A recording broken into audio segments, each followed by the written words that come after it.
Como eu fui oposição há muito tempo, eu cansei de viajar ao mundo falando mal do Brasil, gente. Era bonito a gente viajar ao mundo e falar, no Brasil tem 30 milhões de crianças de rua, no Brasil tem 30 milhões... A gente nem sabia, tem não sei quantos milhões de abortos, era tudo clandestino, mas a gente ia citando números.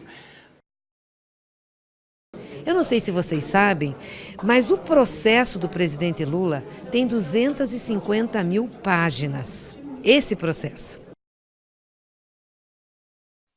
Quem defende o impeachment da Dilma são aqueles que acham que a ditadura de 64, que matou milhões de pessoas, foi bom para o Brasil.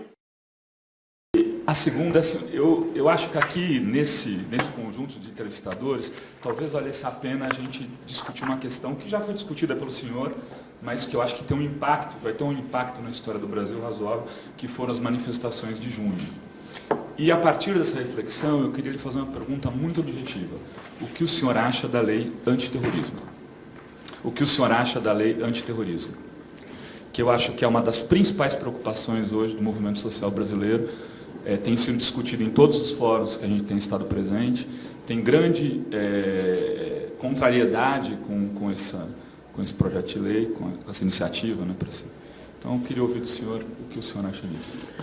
Olha, primeiro, eu já tive a oportunidade de falar muitas vezes sobre a manifestação de junho. E eu, sempre que eu digo isso, eu repito uma frase que eu dizia ainda quando eu estava na presidência. A democracia que nós queremos construir, ela não é uma democracia que significa um pacto de silêncio. Isso nós já vivemos no Brasil, ou seja, a democracia é a sociedade num processo de evolução, de manifestação, de ação, tentando conquistar cada dia mais coisa. Então a gente não tem nunca que ficar reclamando porque a sociedade se manifestou. Ela se manifesta, e é bom que se manifeste quando a gente está no governo, quando a gente é oposição. Aliás, nós aprendemos a fazer política fazendo manifestação, fazendo passeata, fazendo protesto, fazendo greve, fazendo tudo o que era possível fazer num regime democrático. O que nós precisamos é aprender a lidar com isso e tentar tirar lições. Eu não vi nas manifestações nenhuma reivindicação absurda. Eu não vi, eu vi as pessoas pedindo que o Estado cumpra com as suas obrigações enquanto Estado, que melhore a condição de saúde, que melhore a condição de educação, que melhore a condição de transporte, o que é normal. Eu lembro que na época eu dizia, quantas vezes a Dilma deve ter carregado faixa, mais educação, mais saúde, mais transporte, Quantas vezes, quando a Luísa Erundina foi eleita prefeita em São Paulo, na campanha, qual era o nosso slogan? Transporte público gratuito de qualidade, ou seja, a gente só não dizia como é que ia fazer, mas estava tudo lá na frase. Então, nós temos que entender esse momento como um momento rico da democracia brasileira. Era isso que eu tinha na Petrobras, era a recuperação da autoestima de uma empresa que é patrimônio desse país, é orgulho nacional, é a única empresa que levou gente na rua, que fez passeata, que fez protesto para a gente construir essa empresa. Se ela um dia tiver defeito, nós temos que consertar o defeito, mas ela é motivo de orgulho nacional. Eu tenho orgulho de ver em qualquer lugar do mundo, que o Brasil tem uma empresa do porte da Petrobras, a empresa que tem mais tecnologia de prospecção de petróleo em grandes profundidades, E, obviamente, que eu fico incomodado quando eu vejo as pessoas denegrir o nome da empresa. Como eu fui oposição há muito tempo, eu cansei de viajar ao mundo falando mal do Brasil, gente.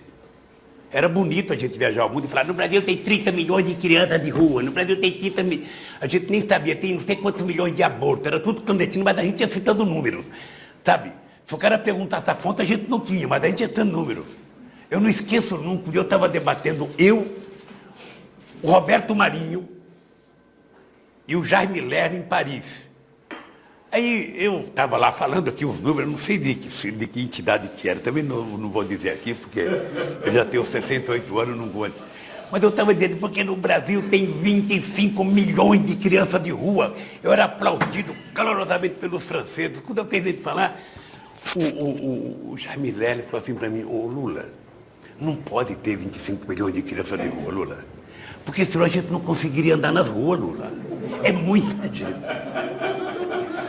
Companheiros e companheiras, fizemos mais uma reunião do nosso Diretório Nacional e tivemos um debate, uma discussão muito importante. Tivemos aqui a presença da presidenta Dilma, acompanhada da doutora Valesca, do doutor Cristiano, que defendem o presidente Lula, também do professor da Universidade Federal do Paraná, doutor Manuel Caetano, e do doutor Luiz Pereira. Passamos a manhã discutindo e também analisando o processo do presidente Lula, as injustiças que estão sendo cometidas contra o presidente Lula. Não há crime, mas mesmo assim o presidente Lula foi condenado pelo juiz Sérgio Moro. E agora, num processo muito diferenciado da justiça brasileira, se marcou o julgamento em segunda instância do presidente Lula, no dia 24 de janeiro, vejam bem, 24 de janeiro, lá em Porto Alegre. Eu não sei se vocês sabem, mas o processo do presidente Lula tem 250 mil páginas, esse processo. Pois bem, o relator desse processo apresentou o seu relatório ao tribunal em 36 dias. E o revisor, o juiz revisor, apresentou seu relatório de revisão em 6 dias. 6 dias. 250 mil páginas. É sobre isso que nós estamos falando e questionando. Passaram outros processos na frente e que com certeza, nesse curto período de tempo, não conseguiram fazer uma análise séria do que tem no processo. Nós não queremos que o presidente Lula seja injustiçado novamente. Então nós tiramos aqui, hoje do Diretório Nacional, uma série de ações em defesa do nosso presidente, em defesa dele ser candidato a presidente da República. Reafirmando, o Lula é o candidato do PT. Até as eleições, é para ganhar. Aliás, eu diria mais, Lula não é o candidato do PT. O Lula é candidato de parcela expressiva do povo brasileiro. E cabe ao Partido dos Trabalhadores defendê-lo. Quem defende o impeachment da Dilma são os mesmos golpistas que derrotaram ou que tentaram, Marcelo, derrotar o presidente Getúlio Vargas. São os mesmos que tentaram derrotar o presidente João Goulart. São aqueles mesmos que diziam que o presidente da República, vindo lá das Minas Gerais, não deveria ganhar as eleições. Se ganhasse, não deveria governar. E se governasse, deveria que ser deposto. Os que defendem o impeachment da Dilma são aqueles que não suportam a construção de uma sociedade onde os trabalhadores sejam respeitados. Não suportam que os trabalhadores possam viajar de avião e as trabalhadoras. Aqueles que defendem o impeachment da Dilma são os mesmos que acham lamentável que a patroa vá sair na sexta-feira para alguma casa de veraneio, Virgínia, ou em algum lugar no interior, para passar um perfume importado e ficam morrendo de inveja de saber que na segunda-feira a diarista que vai lá trabalhar está com o mesmo perfume da patroa. Não suportam isso. Quem defende o impeachment da Dilma são aqueles que acham que a ditadura de 64, que matou milhões de pessoas, foi bom para o Brasil.